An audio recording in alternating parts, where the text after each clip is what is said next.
Welcome to Gambling with an Edge.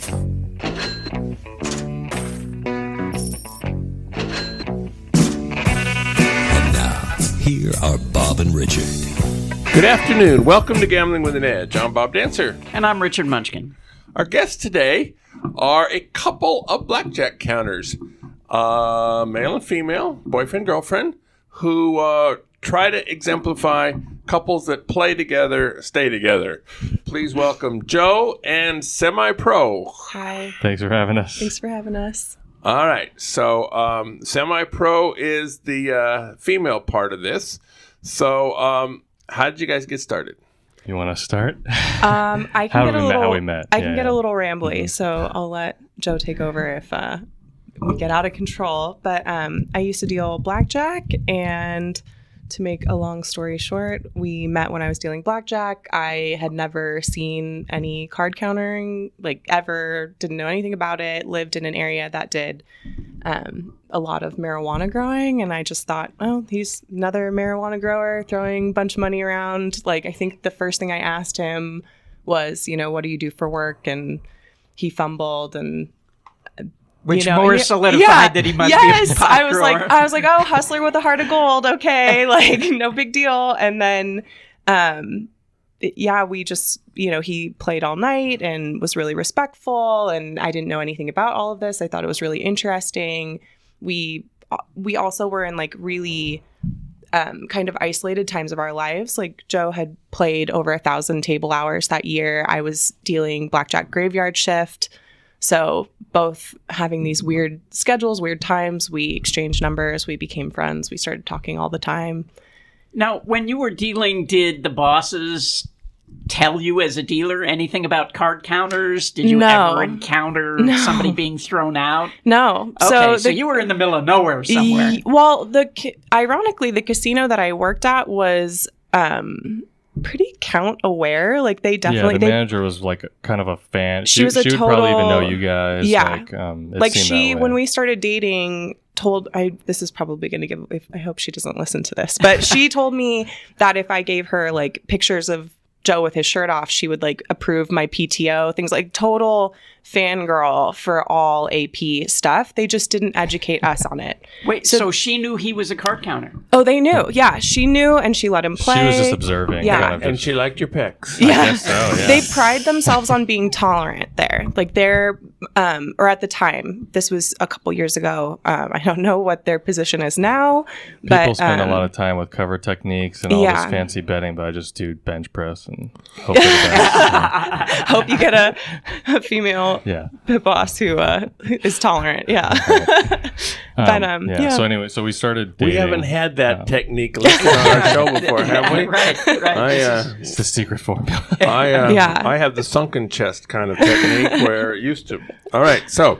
No, I always found that my good looks bought me a lot of extra playing time. Yes. Okay, so was it first meet happily ever after, or was it pretty rocky at the start? Definitely rocky. Or, well, do you mean? Yeah, okay. Definitely rocky because when we first started dating, I was still traveling for work, and I wasn't in one place, so it was essentially a long distance relationship. And anyone who's been in one, who's listening to the show, knows that it comes with its difficulties for sure, especially for people who haven't been together first for a while. If they've just met and then they jump into a long distance, it's just so hard. So and it both basically of us, fell apart. It was like, for me, it's my first serious relationship too. So we've been together now on and off for 5 years. Like the off being at the very beginning, we broke up because of being long distance. But both of us weren't in a place to be dating someone seriously either. Like I was, dealing blackjack and up all night and sleeping all day and not even seeing my friends and living in the place where I went to school, but I didn't finish school. And I was 23 and just feeling very, like, well, I'm 23. And then he is in every small town, big town, in every casino in the country, playing these crazy hours, really, really dedicated to blackjack. So we both weren't the picture of people who are going to be having a committed relationship. Yeah. Because that was like the first year I got into it. So I was like really. How much were you on the road? Oh, it was like never not on the road. Yeah, it was a pretty good chunk of the year. Like so much to the point where every year since then has been way less. So I've cut back probably maybe 50-25% more than that first year. So. Like when he wasn't working, he was trying to do catch-up time seeing friends who all of his friends are all over the country too because of various reasons. And so like when we first started dating, he came to visit. Well, so we had met and then a couple months later he was like, what if I come back and visit you? And I said, yeah, like that sounds great. So he came to visit. We decided pretty quickly on like if we're going to date, like we kind of just have to jump in and make this decision that we're going to date because this like are we aren't we I don't know wouldn't maybe work with that setup of I don't know. I don't even really know what we were thinking, but we decided to. And then he was gone for 6 weeks. I didn't see him again. And I am not a long distance person. I was like, I'm not a military wife. Like, I was 23. It wasn't. Sure. And we only know each other so well. Did you know he was a card counter? Oh, when same night, I think, when we met, because like when I first was dealing to him, because my boss, again, was like such a fangirl. So, yeah. And when you found that out, did you then ask him, like, is this how you make a living? Or I think yeah, did you even believe any? Well, I guess you did because the manager was talking about it. Well, and I'm very much like a math person. So there was never for me where I was like, oh, that no skepticism. But I also wasn't ever, like, we'll get into this. This is kind of why my name I picked for you guys, just for you, is semi-pro because just for us, just for you. But I don't I'm a professional in the sense that I did this for work full time for the past couple years, nothing else. This was the only way I earned my income, but my motivations for getting involved were very different from most people who do. For me, it was a way for us to be together on the road and to not be long distance. To live with a guy with pecs. Yes, exactly. And so when you first heard it, was that better or worse than Pop Grower? Oh, well, better for sure. I mean, way more interesting, right? Yeah. So it's something that I get very energized by learning. I love learning about new things. And I just thought that was so cool to see someone who, not of like, that I had studied this thing specifically and was like, oh, this is like a unicorn. I've never finally meeting someone in person, but just like, I don't know anything about this. You seem really cool. He was really respectful. Seemed really cool. Yeah. Seemed really respectful. I'm just joking. So, but it was really interesting to me. Mr. Cool Pecs, how did you train semi-pro to be a card counter? Yeah, so after we broke up, I think it was like 6 months later, we basically had this idea to, let's see if we can... Well, I had said I would never do this. This was at the beginning. He asked briefly, like, oh, would you ever? And I said, hell no. Like, that's not for me. I'll never do that. And then when we broke up, we got back together. It was like, I have a job that I don't love. You have a job you're super passionate about. It doesn't make sense for me to ask you to stop doing what you're doing. Should we just try this? And it was a very non-committal, like, oh, we'll just try it. Yeah. And when you said it was something you would never do, was that because of the amount of travel involved? Or no. What was the part that you didn't think you would want to do? I hate casinos. From working in one, and just the people, most of the people in casinos are really unhappy. And when I was dealing, if it was fun, it was so fun. And when it wasn't, it just really was the worst. You know what? That is exactly my experience too. Because I was a dealer too. Yeah. And there were people who were so miserable. Yeah. And I remember saying to a guy that I worked with for years, and he just he hated everybody. He hated the players. He hated the bosses. He hated everything about it. And I was like, why don't you quit? Yeah. Life is too short to be this miserable. But yeah, a lot of people, they just feel stuck in those jobs. Yeah. Well, and for me, I'm the kind of person where there's not, maybe I don't. I don't wish this, but I'm not the kind of person where the money can make me stay somewhere where my body is just like rejecting it. Like in the casino, especially like I'm an extroverted introvert. So I don't want to just be in this environment all day where I'm growing to dislike people more and more. And that's kind of how the casino was for me often. It was like getting paid to party, having the best time, or like... So the best way to do that is to be on the other side and getting backed off by everyone and having ploppies hate you. Yeah. I just was like, oh, that's probably not going to be... I don't know. I didn't see myself moving forward, getting more involved in casino work, if that makes sense. So back to the question, how did you train her? Was it? Yes. Yeah, so she said she's good at math, so that would have seemed to make it easier than training a mini ploppies how to do it. Yeah, so we decided to give it a shot. She already had the hand recognition down because of all the dealing, so that was a big chunk of it that, kind of sped up the process, and just did a bunch of, me dealing to her sessions for hours. I kind of got bored with it after like a few days, so then threw her on CVCX and Blackjack Apprenticeship's trainer app for like 8 hours a day for 8 hours a day. I don't know how long was. Well, like we even had a timer, and it was like we have to get at least like 8 hours a day. Well, what happened? Wow. Well, what happened? So we have very different learning styles and training styles. So Joe, when he first learned to play, he did the bulk of his training from start to finish, including like he didn't have the hand recognition stuff. He didn't have hours of dealing where you have that kind of the practice getting used to the cards just in general. And he did it in a month. And so when we started up, he's like very biting at the bit, like, let's get it done. Like, don't leave the EV on the table. And I was more in the camp of, I want to make sure that I have this down. Probably, it's like you'll never fully be ready. You can't anticipate your emotions with the variants or the swings or your first back off. But I definitely was like, I need more training time. But the 8 hours was because there was like a big stall in our training. So that was catch up. It was like there was like, I don't know. Well, I guess it's so everything's relative. I'm like, there was a 2-week stall in our training, which some people train for, like a year or two. We were so living in a neighborhood that had no Wi-Fi. We were living in this isolated, like basically like a weird little island in Florida that had no Wi-Fi and no data basically on our phone. So we had nothing else to do. So it was the perfect training ground. I can't imagine living somewhere like that anymore. We were only there for a couple months. And then I can chill. Like I can, let's, go do whatever. I'll read a book. And he can't do nothing. Like he can't sit still. And so getting the training done was in both of our best interest because he would have been going crazy. Like we decided to go to this place to do it. He was paying rent there at the time. This is like where his address was. He was never home because he was always working. But he made the decision, okay, are we going to do your training on the road while he's actively playing? Or should we just stop for, a month or so and get it done?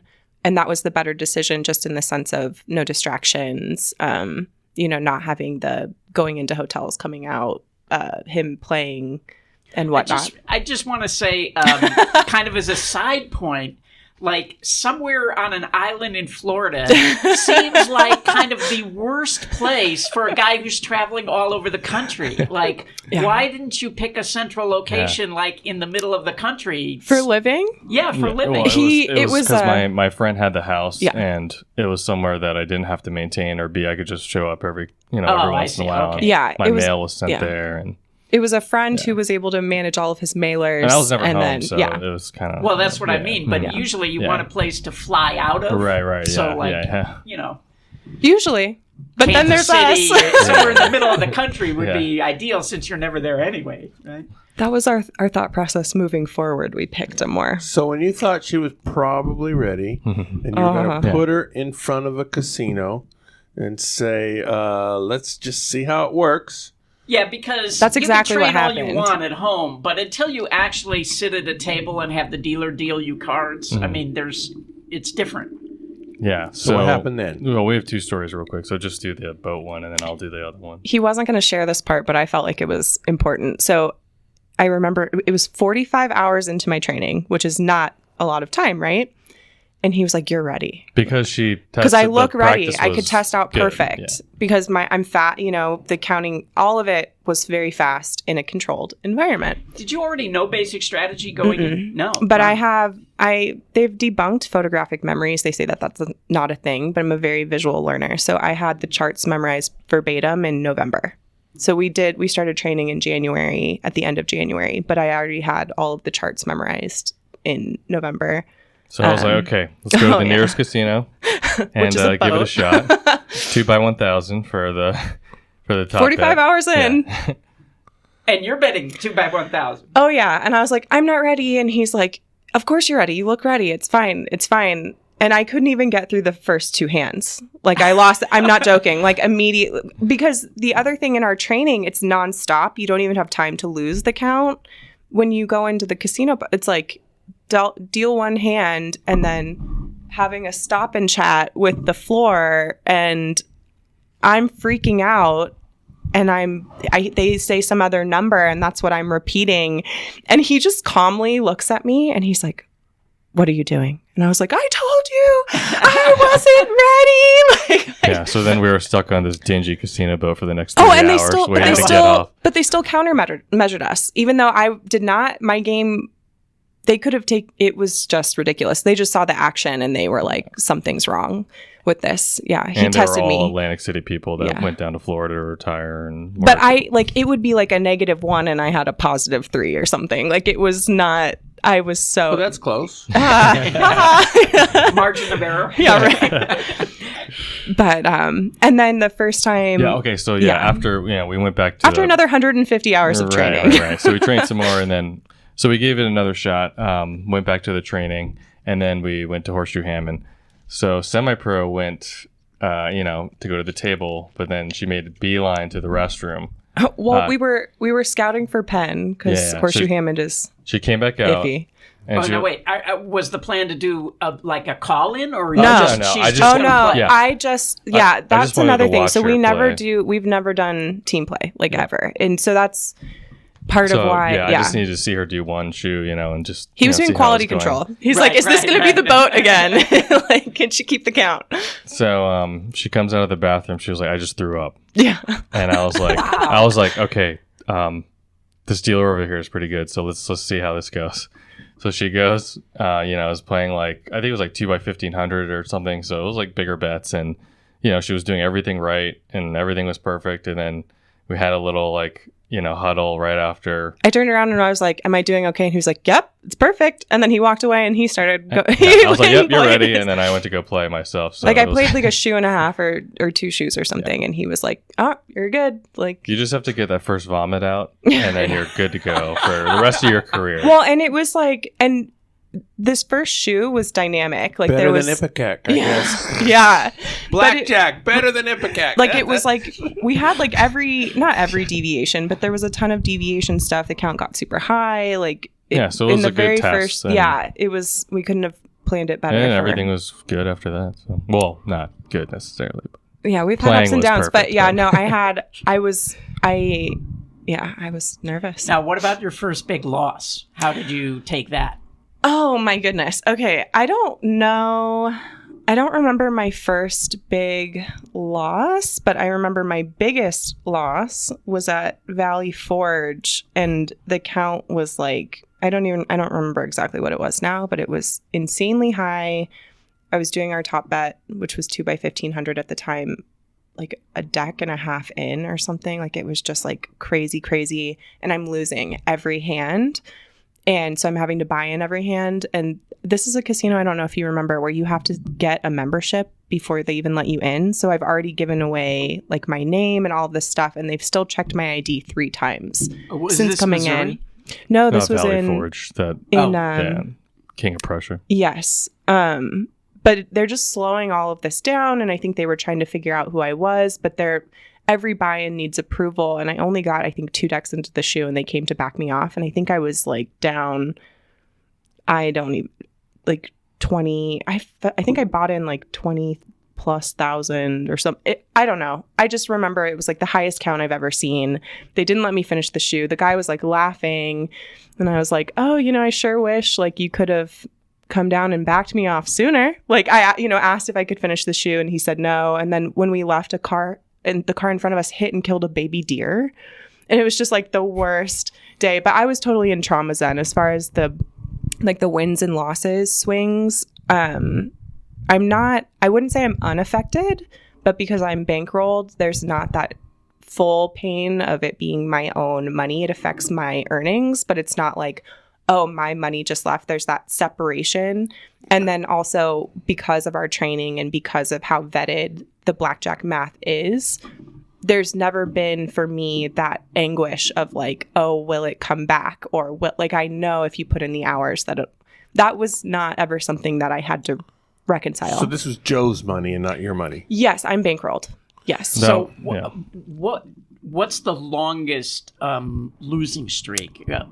What number of hours? I had a 200-hour break-even streak, so wins and losses, not ever. But I haven't played. I'm not as prolific as Joe, so my longest and worst losing streak is probably to come. I haven't had anything. I've been pretty lucky. I had very good variance from the start. And you rode that 200 hours without much problem. I mean, I mean, it was easy because Joe's had horrific losing streaks. So anytime I was, complaining, oh, this is so annoying, he was like, you don't know annoying. So what about you? Interesting, what kind of the losing wording streak have when you she had? said, I'm lucky that I had a 200-hour break. Yeah, see, that's what it's easy to have perspective when I was lucky to go into it with someone who had a lot of experience with highs and lows. Mine hourly was pretty close, but it was just such a big amount for me. Yeah. It was just like, oh, this is brutal. Like mine was plus up 30 grand, down the 30 grand, down another 30. So maybe a 60,000 swing back and forth for 200 hours. Yours was like 150 or something crazy. Like, it was just like, ugh.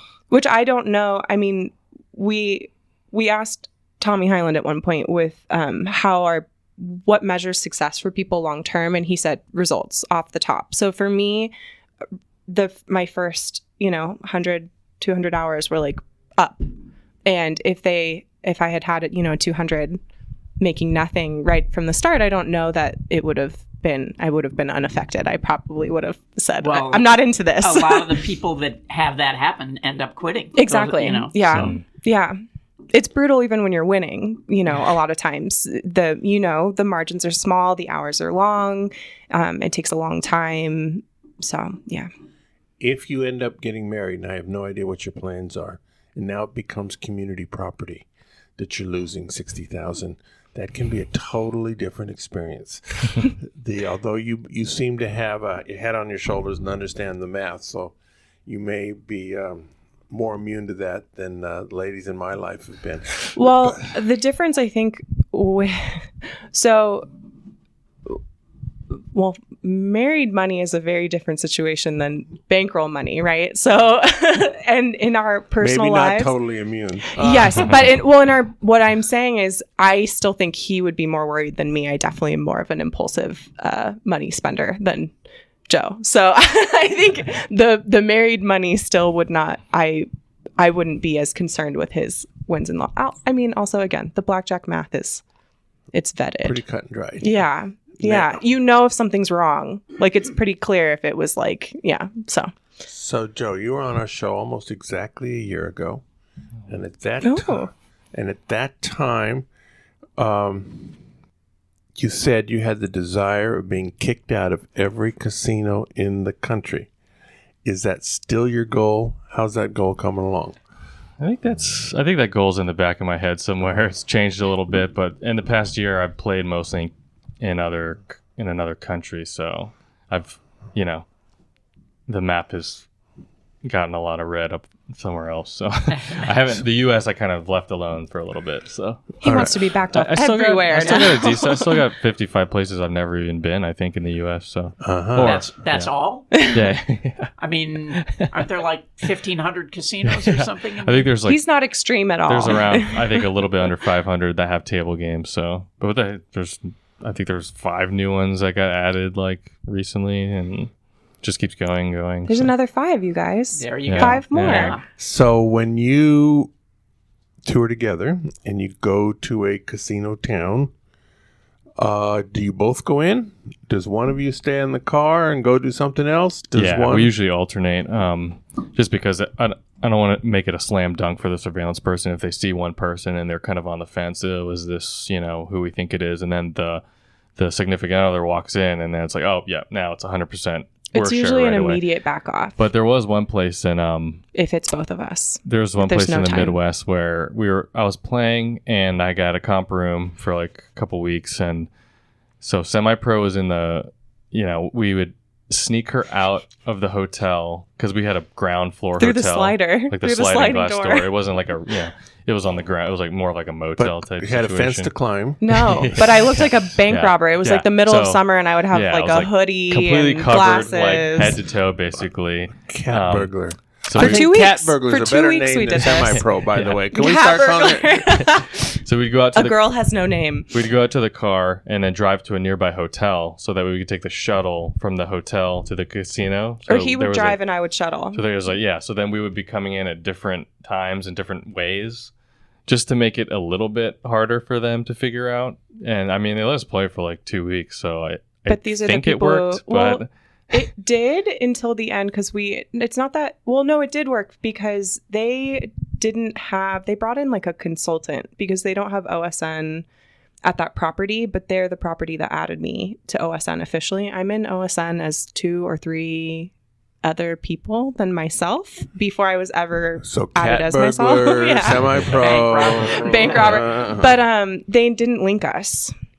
So they created Yeah. my OSN page, but they weren't the ones who so that must linked mean us. that So it the was hotel effective. thing did work. Yeah. And they thought, and when they backed me off, I don't know how it worked with you, but they backed me. I've been backed off as 5 other women minimum. And this time they backed me off as the girlfriend of another AP. And I was like, they were like, do you know this person?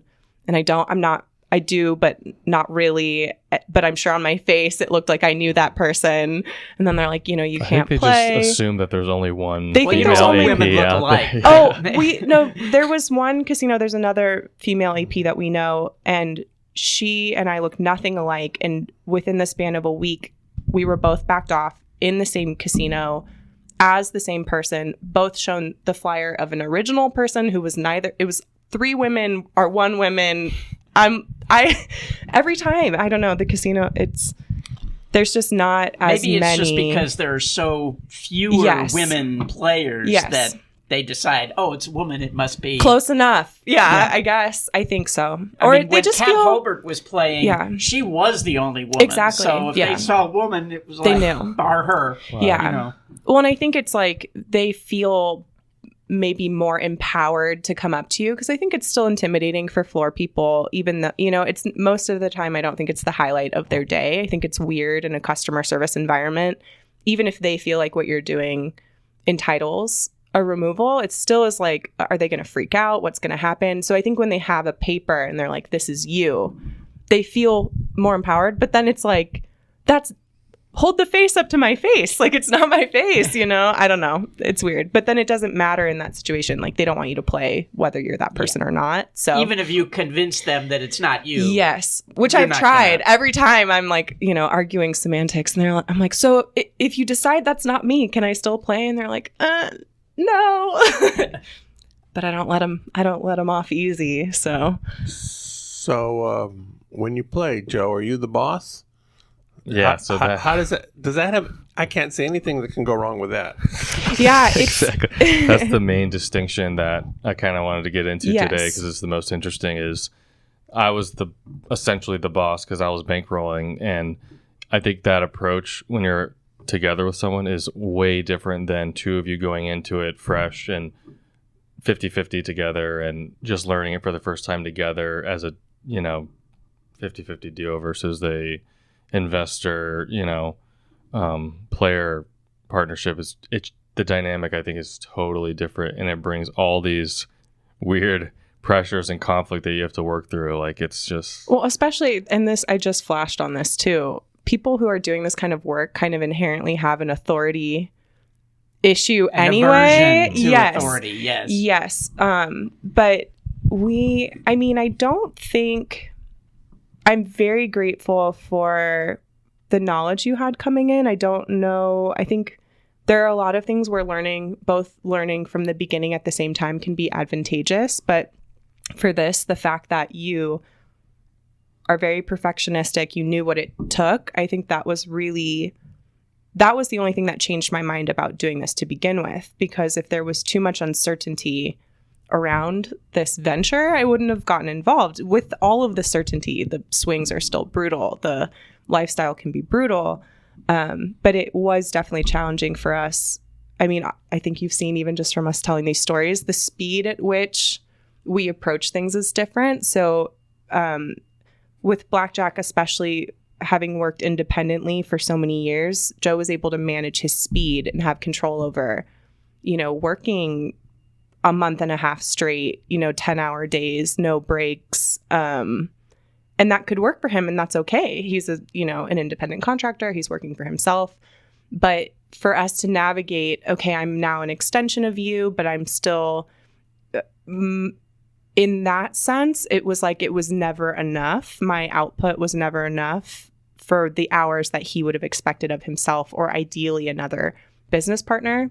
And so that can become complicated when, we're not robots, right? So separating that from your personal life, for him, he's making exceptions for me because he cares about me, of like, okay, well, I'm not going to push her to get in more hours because, they maybe for someone else would be. His life wouldn't work as well if he did. Well, or the output wouldn't be the same. For blackjack too, it's a lot about stress management and making sure you can be perfect hour after hour after hour. And for me, if my nervous system or because it's just different. It's different. Yeah, I know we're going to different. Yeah. You brought up a really important point. And even when you have a team where the teammates are equal, teams need to have a leader. Yes. Somebody needs to be managing the team and making decisions, because otherwise sometimes it takes forever just for decisions to get made. Yes. I didn't even think about that angle, yeah. So somebody needs to be in charge and say, okay, you're going to go here and you're going to go there. Yes. And I think another thing that was really interesting with both of us in this, and why this works so well for Joe, is it's an output for his kind of like FU energy. So hear me out. So in our personal lives, I'm aggressive. I'm confrontational. I'm more in your face. I don't shy away from conflict. And I'm the total opposite. He's the total opposite. Like, I wouldn't say passive, but more in that vein. And then in the casino, somehow this thing comes out of like, back me off, I dare you, like the wanting, and I can handle the back offs. For me, so much of my life has been in that fighter mode. And so then to have those extended hours with like weird patrons and again, we're both alone in this environment. So we're like in the middle of nowhere, wherever, with 30 grand, and I'm sitting at a table, and it's like, it doesn't matter if, like, I was 25 when I started doing this. And so when you're 25, you have all this money and you're in the middle of nowhere, like, you're just getting all of this weird attention, and it's like, you can't, you still. And even more so as a woman, right? I think yes. Like definitely. I think yes. Like, we were talking about this in the car very early on. I never tried to do like dressing up to try to make it make sense that I had money. I don't think you can really fool the casino. And so my strategy was more trying to feel more comfortable with like sketchy patrons. Like, I can Especially the dumps we were going Yeah, to. we were going really shitty places so much of the time. But you weren't starting, 100 or 1,000 by 2. The real shitty places. Well, we would. Well, the max because and because we're back counting, so sometimes yes, sometimes not playing at all, and then 2 by 1,000, and this dump, and it's. But I literally can count on one hand the times that I felt unsafe because I did a lot of work looking like, or I didn't actually work that hard, but I would just go in wearing like this and no makeup and a $10 purse, and if I can't blend with casino $10 purse staff, with $40,000 inside. Seriously, yeah, and it's good. You know what? I mean, if you go and look in the casino, I mean, this is what we did when we were younger. Yeah, you go into the Bellagio or Caesar's Palace, and you go look at the guys who are betting 1,000 or 5,000 a hand. Yeah. And a lot of times they're dressed like homeless people. They don't care. But it doesn't matter, I think, what you wear as a woman. If you're alone, you're sober, and you're like, I asked in the car because we listened to RX Gamble's interview, and she said, like, her experience just playing straight up blackjack by herself was limited because people don't take the action for a long time from women. I just think Unless that you have the Asian superpower. Yes, exactly. Or, it just, I've had so many people who, they don't know what, even dealers where they're like, you don't look like a it just doesn't fit the bill. It's like, what about them hitting on you? Do you have that problem as well? No, I've had, That's which I surprising think, to me. She's young and attractive, and I I'm have to not- hold Richard down here. No. I mean, I'm not in there like putting off. I mean, That vibe. yes, I'm definitely very chatty. We had a BJA graduate one time who I was in a casino playing, and he didn't remember it was me because I can be so chatty. Like when you get in that groove and you're playing every day, I could keep up a conversation like this and be still working. But I'm not like, oh, hey, or like one of my friends when I first started was like, can you pretend to be dumb? Like, oh, it's my lucky 4 or like something. And I was like, no, I can't keep the lie. Like, I can't keep it up. Even just like telling people where I was from, I would say somewhere else, and then 6 hours in, I'd forget and say the other place. So well, especially if you're in a session, you just feel like you're dying inside. It's hard to keep up that energy. I can't, it's not worth the remembering. I want to just do what I'm doing perfect. And if they kick me out, whatever. As you can see from him, he's ready to go to the next property. So it doesn't. And you know what? And my experience is that people who try to create a character, create an act, it just doesn't work. You People have a tendency to overact. Yeah. And it just looks phony to me. We can show you a picture of the one and only time we tried to use disguises, and they're not broken in, and it looks phony. Yes, well, I was wondering why, like, we were in kind of this, like, nice suburban shopping center. We went to the grocery store to get some snacks, and we were in full disguise, and my disguise was, like, this wig and a weed hat, like pot grower kind of looking, and then hers we didn't was just read like the room. Hers just looked like a fugitive, like on the run. And we went to the grocery store, and all these people were giving us these weird looks, and slowing down in their cars, like as we were walking over. Like, why? I think we look normal for the casino. We're just not good liars. Like, we're not. I guess that's not a bad thing, but yeah. It totally didn't work. It didn't work. Yeah. But I think the one time. There was a guy at this place in Washington, but he had something going on. Like, I don't know if he was on drugs or like what it was, but that's one of the times for sure of like my 4 or 5 that I felt really uncomfortable, because he was like sitting closer to me than you are right now at a completely empty table playing like this 8-deck game for like hours and hours, like grinding. And I ended up winning a ton, thank goodness. But this is an interesting thing with this work. I thought it would be so different from dealing blackjack. With dealing, you can't walk away. If someone comes up and they're awful, you're stuck there. And I thought, oh, this will be so wonderful with this work. You're not trapped in that same way. But if the count is super high and you've been waiting all day and some creep like wants to sit like on your lap, like you can't walk away from this high count. Move over a seat, I had moved over twice, and then finally I had to just tell him, I'm sorry, you're making me really uncomfortable. And he's like talking about the money and like counting how much I have. And the casino staff thought he was my boyfriend because of how close he was sitting to me. And I'm just like in trauma zen, like, because if I freak out, I'm going to freak out, So it's just a weird, but other than that, no one hitting on me. Did he move over? I mean, he was like really weird, and eventually he went over to the bar, but he was there for like hours. So those are the times where it's scary, where you're like, okay, is this person going to follow? Because we're traveling together, but if I'm in a place for, hours and hours, Joe doesn't stay. He goes and does something else. Like, I mean, and in these places in the middle of nowhere, sometimes that's 30, 45 minutes away. And so in those situations are really rare.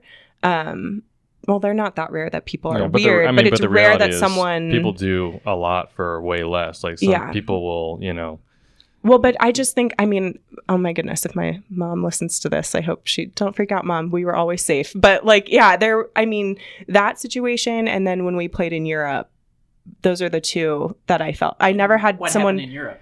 Well, we played this weird game. We were just in this weird casino, and it had like the neighborhood it was in kind of had a reputation of, there was a couple like robbings outside of the casino because they close it at a certain time they close at 6 a.m. and everyone has to leave. So everyone's cashing out at the same time. But you have to buy your chips ahead of time too. So it's like the cage is central, And so 20, 30 people are watching you buy in for 20, 30,000 euro. And then at cash out, it's literally everyone. It's not even a line. They're all just huddled around watching them count this money out for you.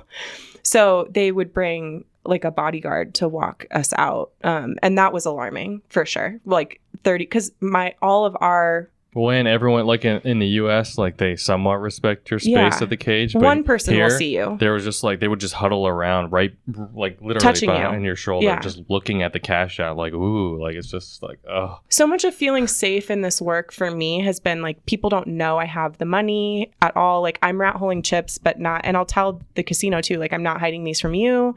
I'm a woman, I'm alone. I just don't want anyone, like, I don't care if you, like, do you want me to show you what it, like, I don't care. Like, this is just about not having anyone else know that I'm not a homeless, shabby $10 purse girl. Like, I don't want them knowing that I have I'm not trying to deflate my win. I'm just trying to deflect it from the creepy regular. Yeah, like, I'm not the girl who's playing with the huge stack of chips. Like, they're all in my bag. They're in my pockets. Like, I don't want anyone to know. I don't get off on that. Like, look how much I'm winning. I'm like, please think I'm losing. Now, everyone. What about dealing with,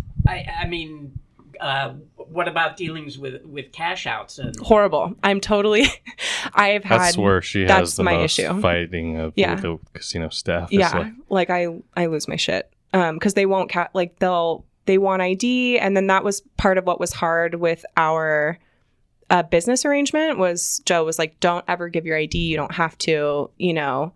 Well, wait a minute. You're betting 2 by 1,500. Well, you're going to run into 10,000. Well, with that, it's fine. So if you have to, fine, no problem, hand it over. But I'm talking about like if there's an option, if it's like 9999.99, like don't like. But yeah, that's what I'm saying. So if I'm at the like cage and I only got to play 30 minutes and they backed me off and they knew who I was and I'm cashing out $500 and they won't cash me out because and I already showed ID at the door, but I don't want to give it over again. And then it's just a power struggle thing. I don't know. So do you I can handle a back off, play but the until cage. You're backed off so Yes. that when you do cash out, you just show the ID, get the CTR, and you're gone anyway? We play until back off because most of these places we're not going to come back. So if you have to drive like... Or I do on my own, like I will on my own and circle back, you know. Yeah. So it's kind of, we basically get 2 shots at the same casino. It's just Joe's style. Play till back off. And in that case, you do the CTR and show totally. the ID and just cash out. You don't try to keep the chips and let Joe use them. If it's under 10, I still fight all the way till the cage manager shows up and tells me, you know, yes, give him the money. Like I'm like almost thrilled at a CTR because I know I'm not going to have the fight. Like I'm just like, here it is. Like this is fine. But there was one place they had backed me off. Management knew who I was, but I just I had not given my ID out anywhere in that area. They had like a bolo out or something. It was just a power struggle. Like I already had been asked to leave. I was, betting, I think 2 by 1,000. The guy next to me was betting like 2 by 5,000 or 2 by 10,000 or something crazy. Like they shouldn't have been sweating the action. And I think it was like $1,200 I was cashing out and they took my chips. And it wasn't because it was me, like who I am as an AP. It was just a power struggle with ID. And I was like, this is illegal. You have to cash me out. And she told me like, well, we're calling the police now and blah, blah, blah. And they had trespassed me too. So I was supposed to leave. It's just stupid. I don't know. It's just stupid. I think it's stupid, Richard. I want my money. You're right. Well, it is a power struggle. And it took them so long to bring the blackjack manager back over, the table games manager. And she's like, well, we just need you to say your name. And so that now I'm giving them a fake name because I'm like, okay, well, if you want to, this is my name now. Like, this is who I am. And like, if you know who I am, why are you making me do this whole run? It just was stupid. So, and it's stupid when it's $1,200. We have colleagues too, where they've had this happen where it's like less than 1,000. And it's just, who has the time for this? That's what I don't know. If Semi-Pro thinks this is stupid, we're going to have some commercials now. Okay. The South Point has more than 10,000 games returning more than 99%. This is more than anyone else has.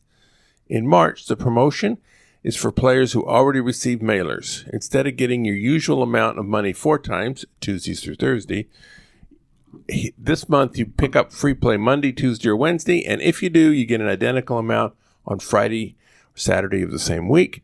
Pick up all 8 free play offerings, and you get another one twice as big on Monday, April 1st. Even though it's April Fool's Day, they're not fooling about this. The classes are over. The next semester will start in September on the Tuesday after Labor Day. At videopoker.com is the best place to play lots of games. If you sign up for the gold membership, $8.95 a month or $79.95 a year, this allows you to get correction on most of the games. The game of the week is Stack the Deck. This is a 7 coins per line game where on dealt hands of trips, quads, full houses, and 4 to the royal, you receive from 3 to 5 extra cards of the exact card to make your hand. That is dealt 3-3-3-6-6, and instead of having 1 extra 3 to make quads if you draw to it, you now have 6 3s out of 52 cards, giving you plenty of chances for quads, quints, 5 of a kind, and quads with a kicker. They have extra pay schedule categories of a baby royal and 5 of a kind. Since the game is fixed as a 7-coin game, sometimes they have to change the pay schedule to make the game within acceptable bounds. That is 964 double-double bonus becomes 1075, which requires a considerable number of strategy changes to play appropriately. All right, we are back to talking to Joe and Semi-Pro. Had a moment to calm. If you can't, I'd rather lose 20 grand than like cash out at the cage. It just is. There've been so many stupid problems, and it is. I don't know. I know you've talked to the Phoenix too, and he has a huge like back offs for him or a trigger. That's what cashing out is for me for sure. I kind of wanted to circle back to what we were talking about the whole dynamic of the investor player being in a relationship versus the 50-50. Okay. So I just think it brings up a lot of interesting topics. Like I think it's because it's the balance of trying to mix a boss leader role, but also trying to fill the role of like being a supportive partner at the same time and trying to understand both sides. So let's say, for example, Semi-Pro doesn't feel like playing that day, and my expectation in my head is like, you should play X amount of hours, 8 to 10 hours or whatever today.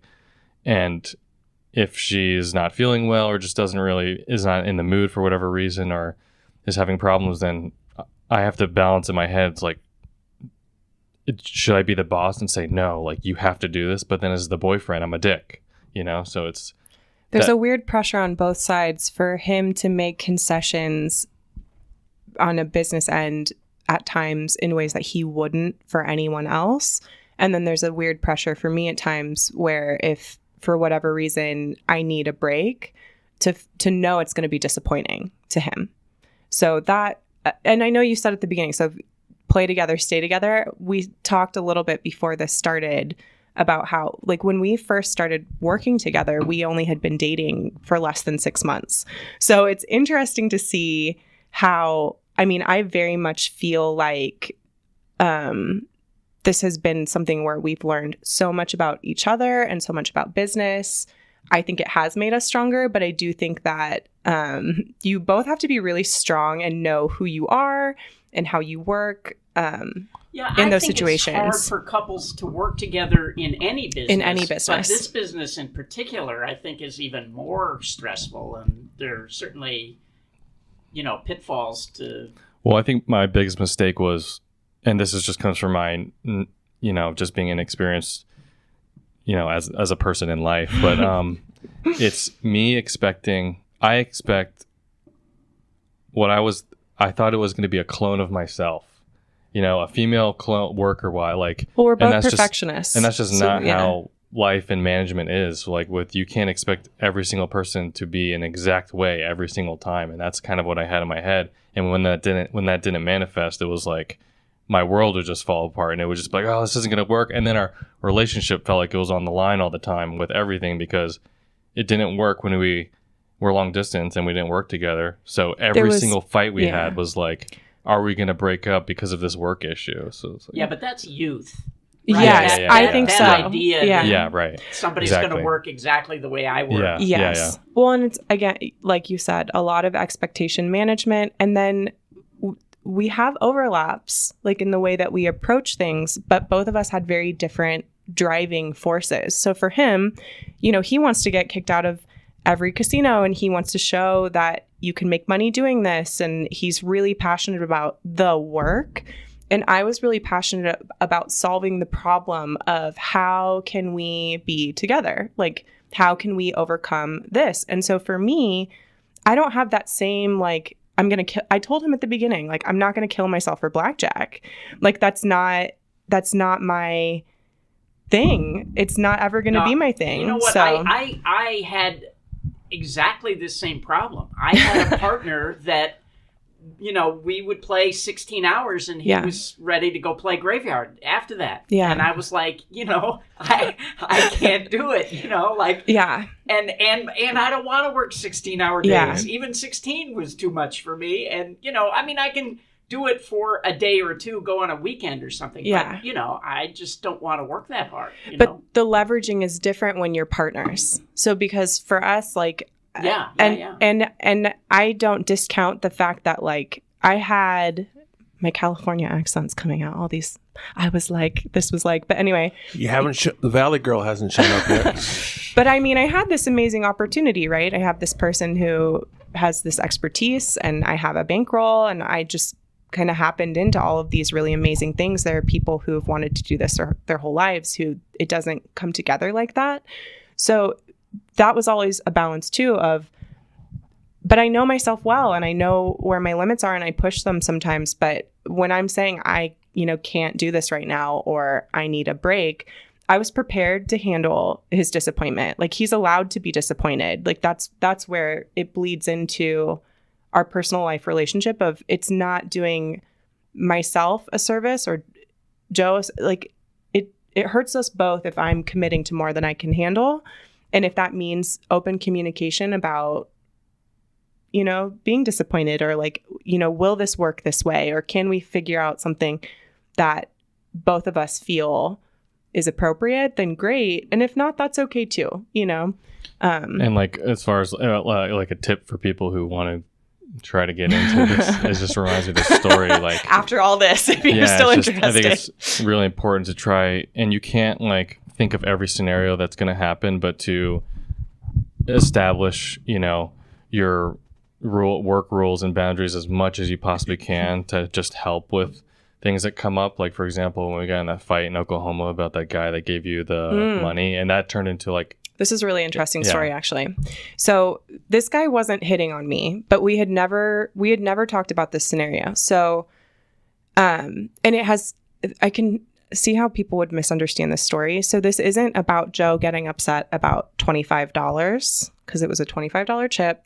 There was a guy playing at the table. I sat out because the count was bad. Like, I didn't, whatever. But the guy won the next like 6 hands or something. And so he kicked me a green chip and was like, thanks so much for sitting out. Like, that worked out so great for me. And I was like thrilled. Like, I know that's like not a lot of money, but it's actual value. Like, I just got $25. Easy like money. That's amazing. I was so excited. And a normal gambler would be thrilled at that. I was excited. And for me, I'm viewing this as this had nothing to do with work, right? Like, that's not anything that I earned. That's value I learned as being a girl sitting at this. That's my being a girl benefit in this situation. Oh, like, so that 25 is not Joe's money. That's what I thought. It's semi-pro's money. That's what and totally innocently, like, just there's so many ways that being a female doing this are not an advantage. And that was like the one time I was ever just like, I didn't get comps, like nothing. By the time we were linked, because he was so prolific, I didn't get that experience of getting all of the free stuff. So this $25, I was so thrilled. And I get out into the car and I was like, oh my gosh. And also, most of the time the dudes are creeps and make you feel uncomfortable. And it's super, or people are so mad when you sit out. Like, I sat out and this guy gave me money. Like, it was just great. And we got in the car and I said, oh my gosh, I got this $25. I'm so excited. And he was so upset. Like, I had stolen from him or something, because we hadn't I'm not the boss. He's already made so many so much of our working relationship, all of it, is different than him working by himself. And it makes sense that in his mind, he would think any money earned on the table is money that is, you know what I mean? It makes sense, but we just had never talked about it. Yeah, like so what, like you who can see gets it what. from both angles. It's like she's saying I get it. Yeah. he wouldn't have gave me $25. So in her way, yeah, she earned that $25, and then in my angle, it's like, well, I paid It's for a chip on the table. all the expenses to fly to get here, so that's part of team money. So it was just like, and it wasn't technically a comp, right? So I'm allowed to keep comps. That's not a comp. That's a chip. So these scenarios just pop up when you're playing, and then if you don't kind of try to hash it out ahead of time, it can, like, it was only $25, but you would have thought in my head it was like World War III. He was really upset. I wrote a blog post about this like years and years ago, that when you're forming a team, you just have to try to think about every possible scenario you can, because stuff is going to come up. Yeah. And people are going to see it differently, and it causes big consternation on teams when these things happen. And you have to have so much trust to be able to do things like this, to give someone so much of your money and send them into this environment and say, be a good steward of my money. Like, that's hard to do. And so then to have a situation where, and this was really early on too, this was like the first year, very early into play. And so it just, but I mean, for me, and I think for Joe as well, you could look at that two ways, right? So I know I was initially offended because I think I felt like we both took it really personal. And then, but when you step back from that and you're like, okay, like, first of all, it's not worth the $25 is not worth. Exactly. It's not worth it. Right. And then what is this teaching us? So like, what's the learning moment here? Like how can we avoid this next time? Or like how can both, again, yeah, we'll magnify it. What if it was $1,000 drawing for her sitting at the table? Then it's like, right. So then it's so lucky that it was a $25 chip where we can now negotiate. Wow. Okay. So we didn't know that this was going to be a trigger point. What do we want to do moving forward? Yeah. Anyway. And also, when you're in these situations, playing all these hours, you're emotionally raw anyway. So yes. And you're tired. You're exhausted. And at the time, these things seem like huge things. But you are way too calm and reasonable about all this, and willing to see the other side of all these things. They are now. Well, this is years later. Get away. You're insane. Well, I mean, I definitely in the moment get fired up, but the thing that I know, everyone knows who interacts with Joe, that he doesn't make compromises on, he has a way that he does things, and that's how he does them. And he made a lot of compromises for me. So I know how hard he has worked to do that. And so that's what comes in I'm like, gonna get emotional. But I mean, it's true. So for me, in that moment, if I go to this place where I'm like, oh my gosh, like, why is this even a big deal? I'm able to come back around to, okay, we've renegotiated working hours. We've renegotiated like a payment schedule based around if something had come up in my life and I needed, there's so many things that you did different that weren't compromising.